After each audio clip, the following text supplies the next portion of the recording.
Hello, hello. You are listening to the Food Podcast. The Food Podcast is brought to you by Clearview Federal Credit Union on the Trip Live Podcast Network. Food insecurity is something that we say tends to whisper, especially in different circumstances. And today we are learning about another issue that also tends to whisper. In fact, it most commonly happens behind closed doors. Today we'll be talking about domestic violence, and we really wanted to do a deep dive into the connection between domestic violence and food insecurity to raise awareness and to help everyone learn a little bit more about both topics and why there's a connection. So we have a fantastic conversation coming up. It's with Women's Center and Shelter of Greater Pittsburgh. That'll be coming up right after the break, right here on the Food Podcast. The Food Podcast is brought to you by Clearview Federal Credit Union on the Trib Live Podcast Network. When you bank with Clearview Federal Credit Union, it's like having the best seats of the game, a parking spot right out front, more fries on your salad, or a drive through the tunnels with no traffic. Choosing Clearview gives you financial solutions for every need, a helping hand in the community, and honest, trusted financial advice from familiar faces in your neighborhood. At Clearview, we want you to enjoy a better life. Visit clearviewfcu.org, open a new checking account, and get up to $500. It was amazing. It reminded me of the part where Jesus feeds the crowd of 5,000 with the fish. That saved our life.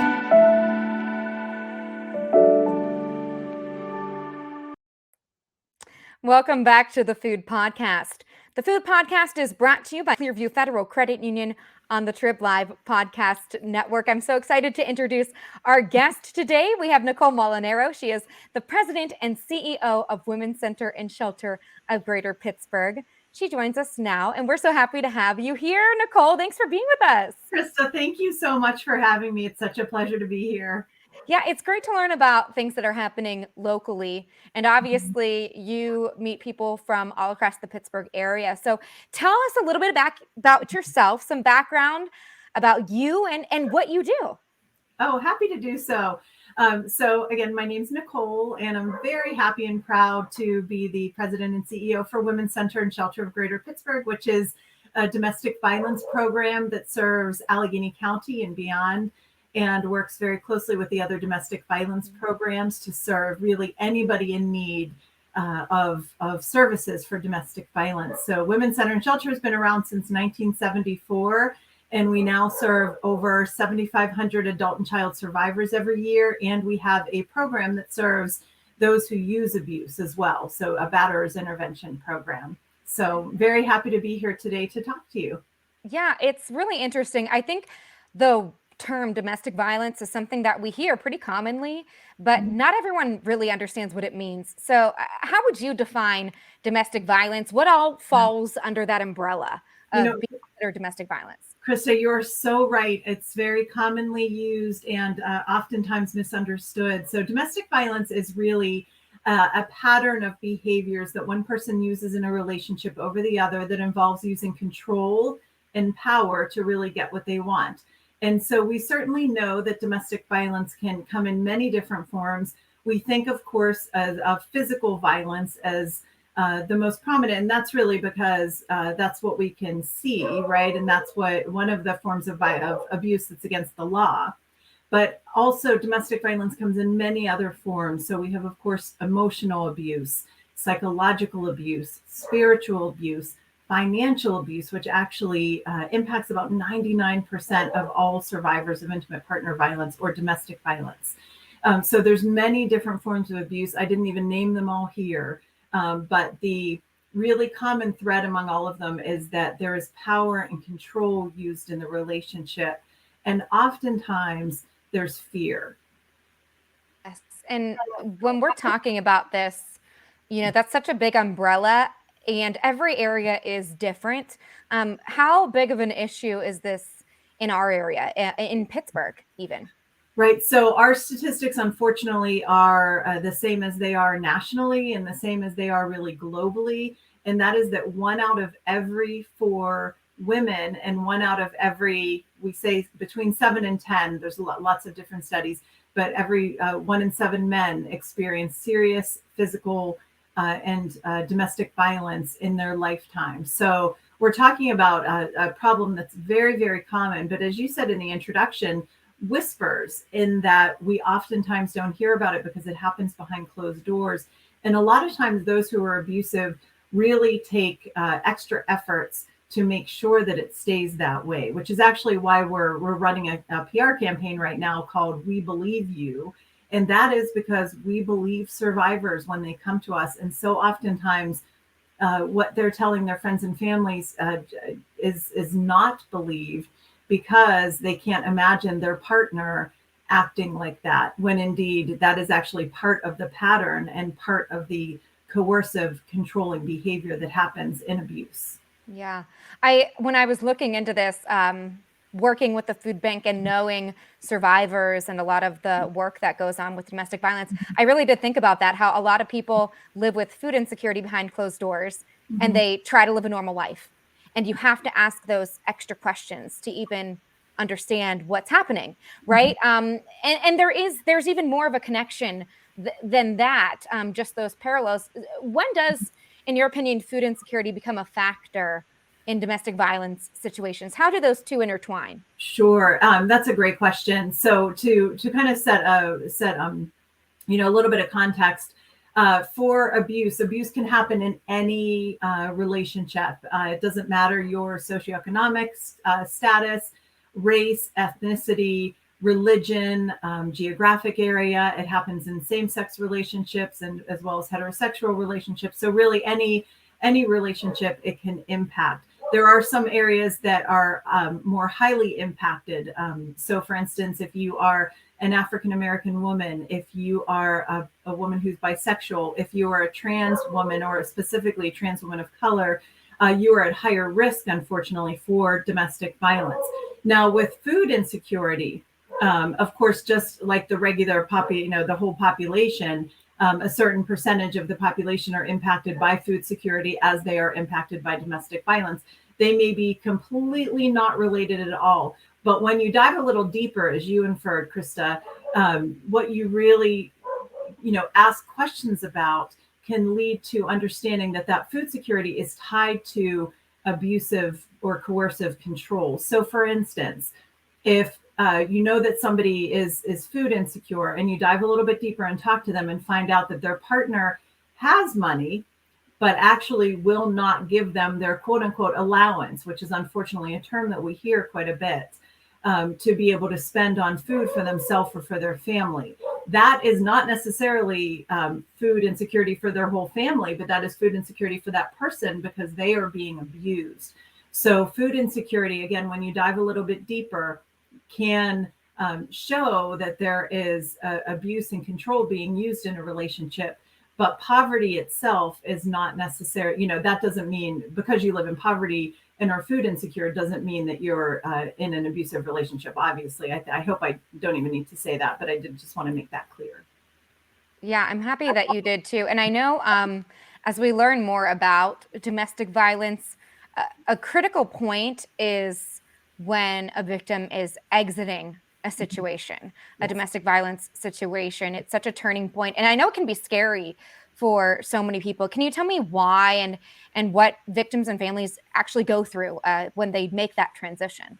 Right. So it can be very scary. And it is, as you can imagine, life-changing, because whenever you leave any relationship, even if it's not abusive, it's a huge change, right? For you, for your partner, for your kids. So if you layer on abuse and control, what that can look like is a lot of different things. So tons of different scenarios, right? And as much as we see patterns in the clients that we see, we also see unique and individual stories, each and every one.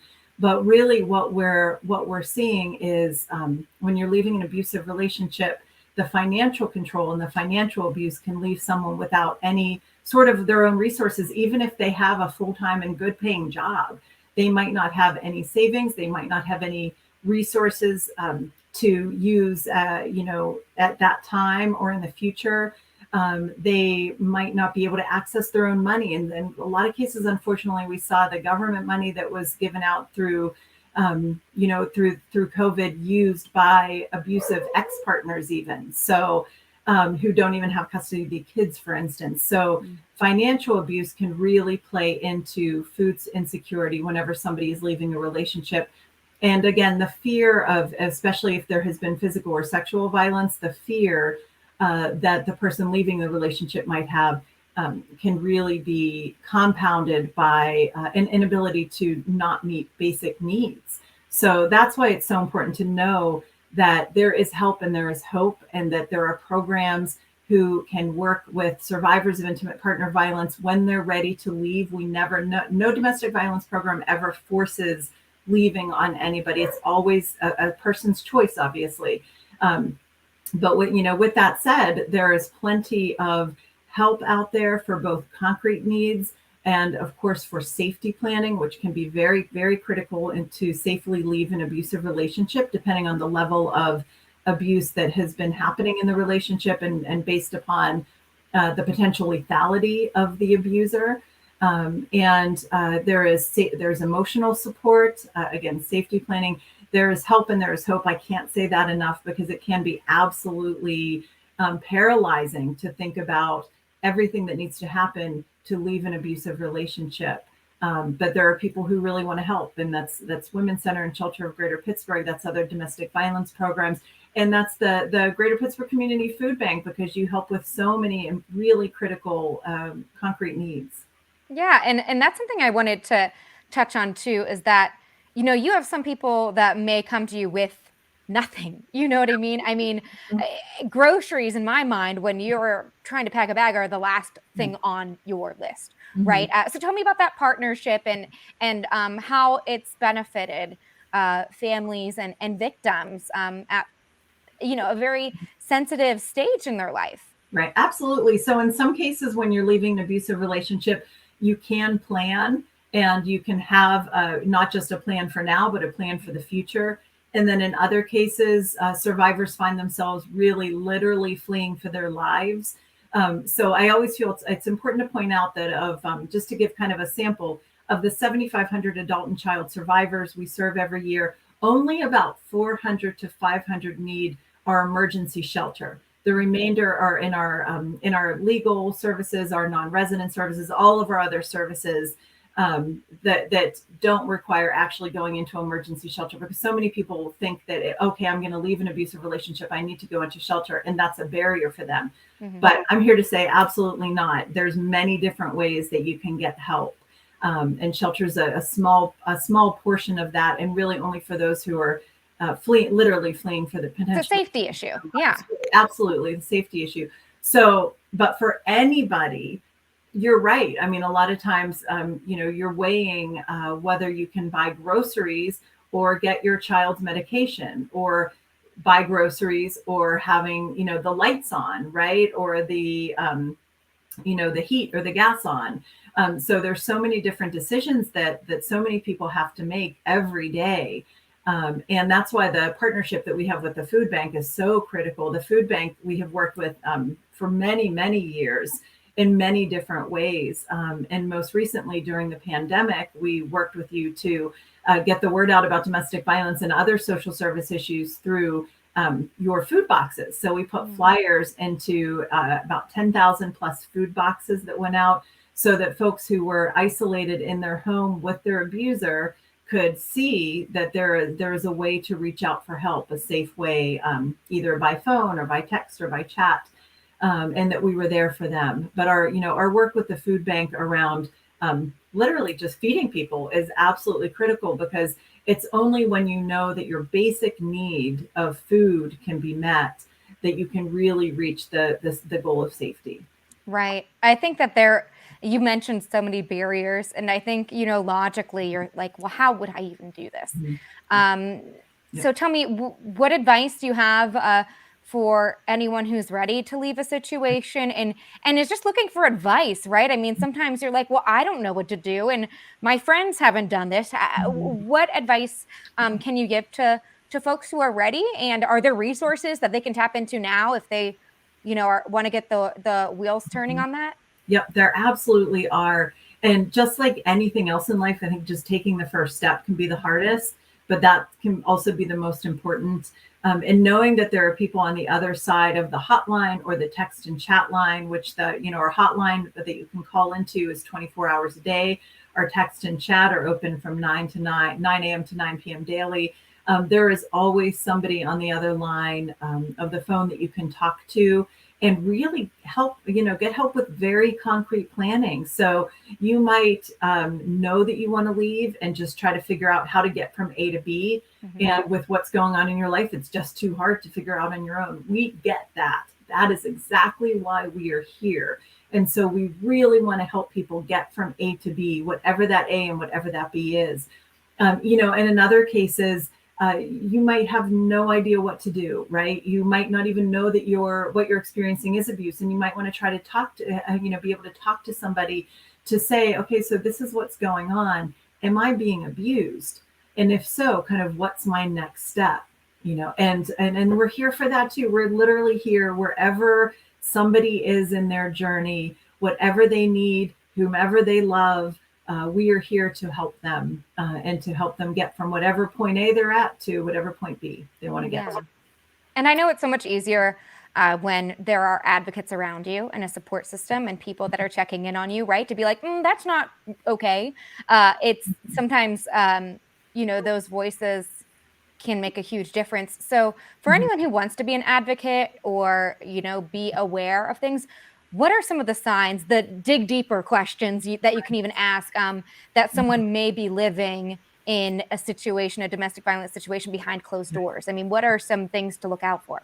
Mm-hmm. So there's unfortunately quite a few to look out for. And the first thing that I would encourage is for somebody to really ask when they're able to do so in a private manner. So obviously you wouldn't want to talk to somebody in front of their spouse. And I say obviously, and yet it's not always obvious, right? So you want to make sure, when I said spouse, I could mean partner, whomever that person is who's abusing them. You want to talk to them privately in a manner that's safe for that person. So you may think that texting's safe. It may not be safe. So you want to check with them to see if they're able to text, if they're able to talk in person or talk over the phone. So do so however is safe for that person. And, the questions to ask really are around, is the person controlling them? So if you can ask questions about kind of what goes on at home. Do they feel fearful is a big one, right? If they're fearful of their partner, that's a huge red flag. There's also different signs that the person might be abusive. So for instance, if you know that the person has been abusive in past relationships, but has not gotten help, that's a big red flag. Lack of employment is actually another potential red flag, but only taken in combination with some other factors. If there's guns or other lethal weapons present, because somebody has a gun doesn't mean that they're abusive. However, if they are abusive and they have access to weapons, that can mean that there's a more serious situation. So kind of trying to get a sense of basic safety, but also really whether there's jealousy present in the relationship, whether there's control present, is the abuser, is the partner, I should say, trying to isolate their partner. So is this somebody who has, for instance, lost their whole social network because their partner doesn't want them to be friends with someone? Maybe they haven't seen their family in a long time, specifically because their partner doesn't want them to see them. So asking questions about, maybe why they haven't seen their family, or what's going on. A why question can be a little bit difficult and sometimes put somebody on the defensive, but, asking kind of a little bit more about what's going on with any of the red flags that you see around jealousy, isolation, control, et cetera, can be very important. Yeah. And I feel like the next important step is, what do you do if you see a sign? And then if somebody confesses to you that they're experiencing something, then what? What do you do? Right. So I would use the word share instead of confess, because yes. It kind of sounds like they did something wrong. And, right. The person in the abusive relationship has done absolutely nothing wrong.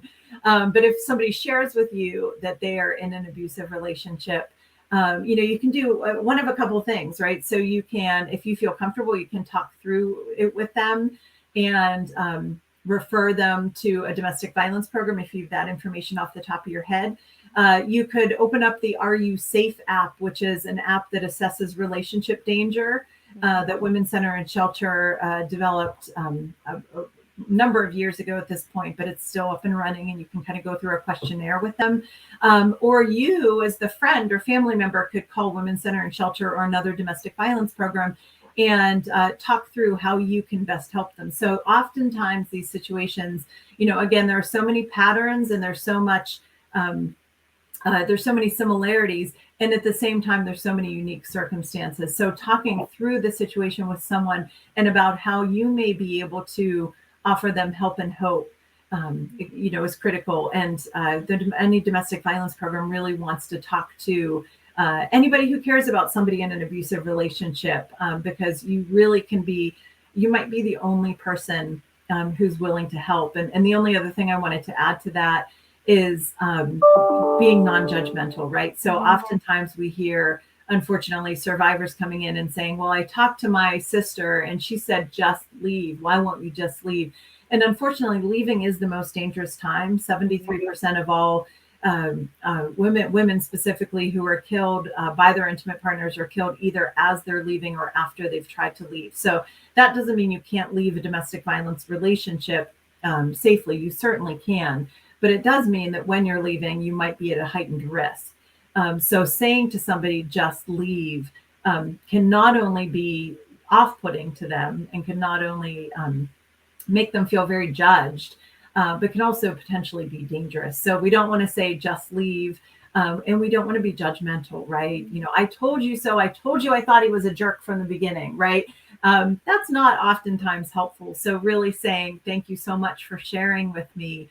I really want to be here for you. I really want to support you. I'll take your lead. How can I help you right now? What do you need? Is especially good question to ask. What do you need, and how can I help you? And it might just mean a shoulder to lean on, or it might mean very specific help. When I put the main light off, main light on and off like a disco, that means call 911, right? So it might be that, or it might be, I need a shoulder to lean on, and it could be anything in between. Right. And I know you mentioned the word hope. Before we wrap up, I just wanted to see if you could share any stories of hope or people who have been through this and are thriving and are living happy lives. What are those stories like, and how are you hearing that? Well, thankfully, literally thousands pop to mind, because we help so many people who on the other side of things look back and say, oh my gosh, I can't believe where I was and where I am now.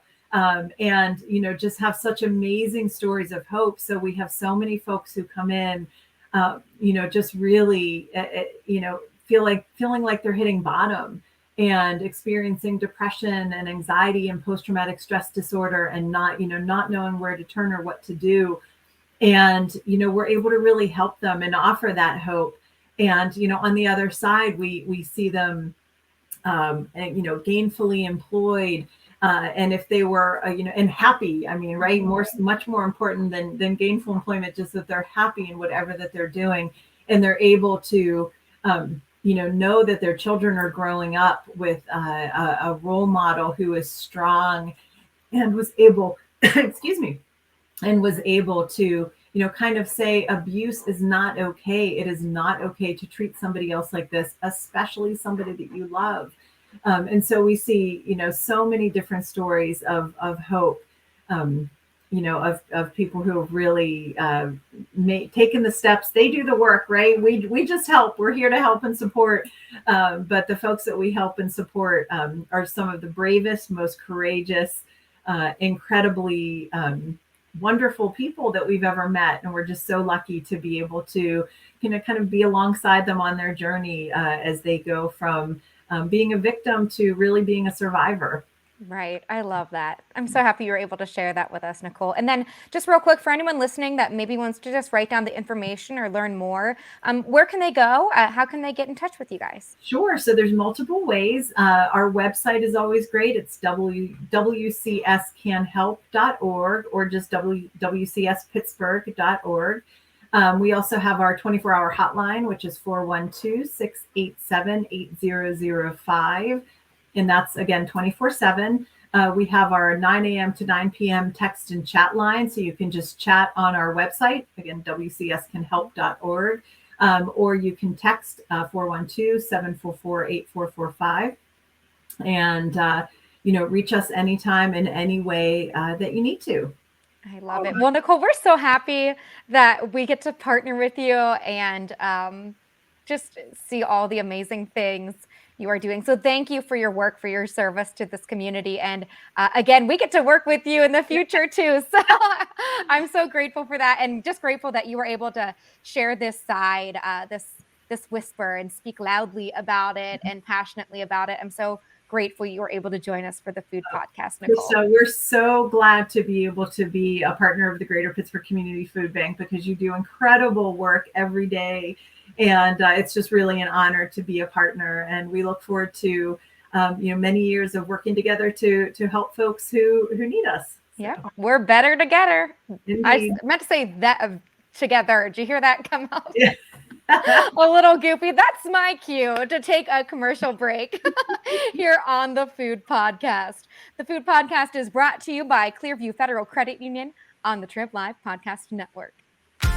When you bank with Clearview Federal Credit Union, it's like having the best seats of the game. A parking spot right out front, more fries on your salad, or a drive through the tunnels with no traffic. Choosing Clearview gives you financial solutions for every need, a helping hand in the community, and honest, trusted financial advice from familiar faces in your neighborhood. At Clearview, we want you to enjoy a better life. Visit clearviewfcu.org, open a new checking account, and get up to $500. When you can't get around and it's hard to walk, it just makes you feel like you're worthless. And this just helps me feel like I'm worth something.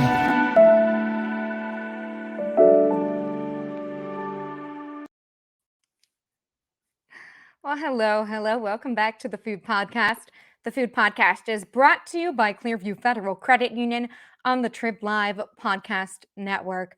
I'm so grateful to Nicole that she was able to shine a light on something that impacts so many people. And like she said, there is hope. There are ways to get through these things, and so much support in different formats just in the Pittsburgh area. So such a joy to have her on the podcast today. We have some cool things happening at the food bank as well. So Greater Pittsburgh Community Food Bank and Heritage Community Initiatives. They will be doing Heritage, which is a community-focused nonprofit, which is in Braddock. They're going to be distributing 550 free rider cards to all these different food bank locations, all in Allegheny County. And this is going to be so cool because it gives folks unlimited access to Heritage's fixed route transit service, and that covers everywhere. We're talking Monroeville, McKeesport, East Pittsburgh, and obviously it's such a big deal because not only does that help connect people to resources, food resources, because transportation is such a barrier sometimes, but on top of that, it also allows people to not only get a way to get to food resources, but so many other things as well that you might need in the area. That's access to medicine, that's access to all these different things. So we're excited about that. That program will run for about 3 months, and we could talk more about that in the future. If you want to learn more, you can go to our website, which is pittsburghfoodbank.org.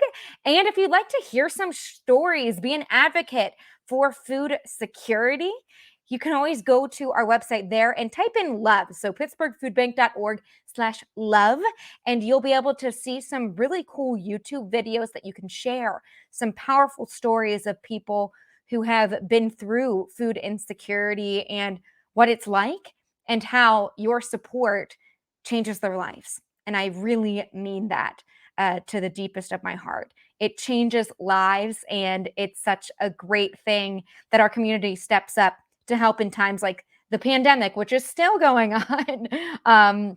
And then our volunteers, our advocates, our partners. It's a community effort, which is why we put community in our name. And we're so grateful for all of that.